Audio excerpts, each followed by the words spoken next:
Ettore Castolina al rientro dell'audizione in Roma Agrigento Capitale 2025. Ecco, una sensazione dal vivo di ciò che è stata quella giornata, alla luce anche degli altri interventi delle altre capitali che stanno partecipando appunto alla selezione.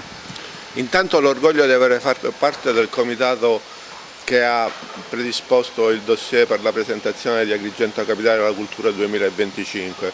La sensazione che riporto da Roma è solo positiva, perché l'esposizione degli argomenti, la presentazione del dossier, i dati che suffragavano la validità della gestione economica del progetto sono stati ben recepiti e la Commissione ci ha portato anche i propri complimenti per l'attività e l'opera svolta. È però una competizione dura perché ci sono altre città molto agguerrite e tra queste Assisi sicuramente rappresenta l'esempio più probante. Noi siamo orgogliosi di aver avuto accanto a noi il Presidente dell'Assemblea regionale, è stato un segnale forte di presenza e di vicinanza alla nostra partecipazione al concorso per il Capitale della Cultura.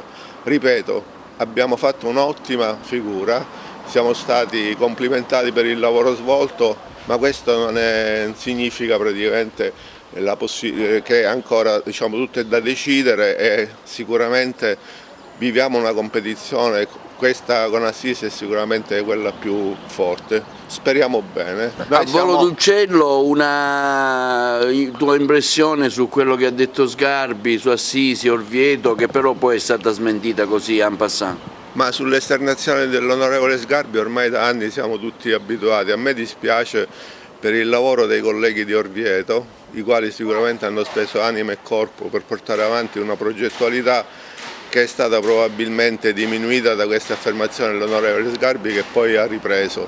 Quindi solidarietà ai colleghi di Orvieto, perché so cosa significa lavorare per 2 anni con impegno, con sacrificio, con passione per portare avanti la propria città.